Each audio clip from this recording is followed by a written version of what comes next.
Hello friends, welcome back to another video of anatomy and physiology. Anatomy physiology की class में और आपका स्वागत है। आज हम पढ़ेंगे ब्लड ग्रुप के बारे में और उसके कुछ फैक्टर्स के बारे में, कैटेगराइजेशन के बारे में। तो चलिए बिना किसी टाइम वेस्ट के शुरू करते हैं। अब आ जाते हैं ब्लड ग्रुप और आरएच फैक्टर। ठीक है, ब्लड ग्रुप क्या होता है? ब्लड ग्रुप जो है आपके कई हमारे अगर मैं बात करूं कि हमारे सिर्फ अर्थ पे मोर देन 300 ब्लड ग्रुप्स हैं प्रेजेंट। जो भी ब्लड से मैमल्स हैं, हमारे जानवर भी और इंसान भी, अगर हम सबको जोड़ दें तो 300 से ज्यादा ब्लड ग्रुप हैं हमारे इस धरती पे। लेकिन हम लोग जो स्पेसिफिक पढ़ते हैं वो पढ़ते हैं हम लोग ए, बी और डी, यानी ए, बी, ओ टाइप। ठीक है, एंटी ए, एंटी बी और एंटी डी, ये तीन हमारे पास एंटीजन होते हैं। एंटी मतलब एंटीजन, ठीक है, तीन एंटीजन होते हैं और इस तीन एंटीजन के बेसिस पे हमें जो ब्लड ग्रुप का टाइप मिलता है वो मिलता है ए, बी, ओ और आरएच पॉजिटिव या नेगेटिव। ठीक है, अब ब्लड ग्रुप अगर मैं लिखने की बात करूं, टाइप ऑफ ब्लड ग्रुप, पहला आएगा ब्लड ग्रुप ए, फिर ब्लड ग्रुप बी, फिर blood group O, blood group A B. ये चार ग्रुप हो गए टाइप में। अब आ जाता है आरएच फैक्टर। अब इसी में क्या होता है, फर्दर पॉजिटिव और नेगेटिव में डिवाइड हो जाता है, यानी चार दूनी 8, यानी टोटल हमारे पास ब्लड ग्रुप कितना मिलके आया, 8 ब्लड ग्रुप आ गया।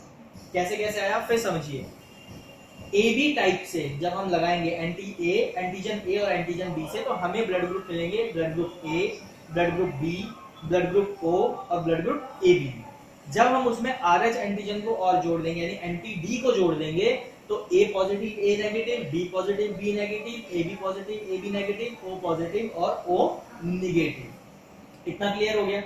ठीक है, उम्मीद करता हूं आपको भी क्लियर हो रहा होगा। अब आ जाते हैं कि भाई हमारा ये तो हो गया। अब आरएच फैक्टर का काम क्या है? आरएच फैक्टर जो है ये आपका एक तरीके से कह सकते हो रिजस फैक्टर होता है और ये आपकी बॉडी के एंटीजन डी को डिनोट करता है। ठीक है, डी को डिनोट करता है।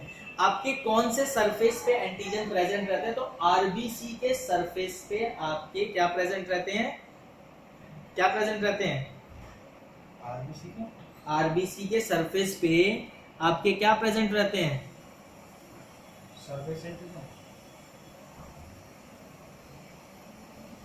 एंटीबॉडीज।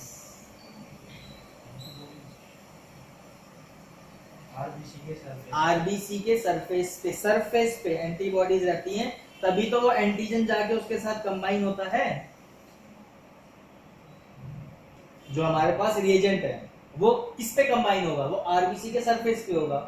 ठीक है, तो आरबीसी के सरफेस पे होगा। जब वो रिएक्शन करेगा उसके साथ तो आपस में आरबीसी जुड़ जाएंगे, क्लम्प्स बन जाएगा उसका, क्लम्प बोलते हैं हम लोग उसको मेडिकल टर्म में, कि क्लम्पिंग हो जाएगी और उस रिएक्शन को बोलते हैं एग्लूटिनेशन रिएक्शन।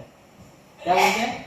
Agglutination reaction. ठीक है, अब ये ग्रुपिंग हो गई कि भाई हमारा अगर ए से रिएक्ट कर रहा है तो ए है, बी से रिएक्ट कर रहा है तो बी है, ए और बी दोनों से रिएक्ट कर रहा है, रिएक्शन का मतलब है यहाँ पे एग्लूटिनेशन हो रहा है, क्लम्पिंग हो रही है, तो ए बी है। और ए और बी दोनों से ही रिएक्ट नहीं कर रहा है तो उस केस में हम उसको बोलते हैं ओ। क्लियर हो गया? ओ किस केस में है, ए किस केस में है और ए बी किस केस में है। ठीक है, अब आ जाते हैं आरएच के ऊपर। आरएच के ऊपर आएंगे तो अब हम ये समझो कि जब आपका एक एंटीजन मतलब ए, ठीक है, हो गया, बी नहीं हुआ, तो ग्रुप तो पता लग गया ए है। आरएच में जब हमने उसमें डाला सैंपल एंटी डी में, ठीक, एंटीजन डी में जब मिक्स किया सैंपल को इक्वल अमाउंट में, अगर क्लम्पिंग वहां हो गई सेल्स की और एग्लूटिनेशन रिएक्शन हो गया, तो इसका मतलब है पॉजिटिव, आरएच पॉजिटिव, और नहीं हुआ तो आरएच नेगेटिव। तो ए में रिएक्शन हुई, बी में नहीं हुई और डी में हो गई, तो क्या ब्लड ग्रुप बना? ए पॉजिटिव। समझ में आ रहा है?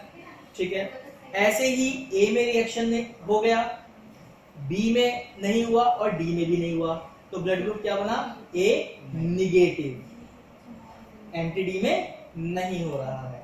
तो ये है प्रोसीजर आपका ए बी ब्लड ग्रुपिंग का। उम्मीद करता हूं आपको भी समझ में आया होगा। फिर मिलेंगे, धन्यवाद।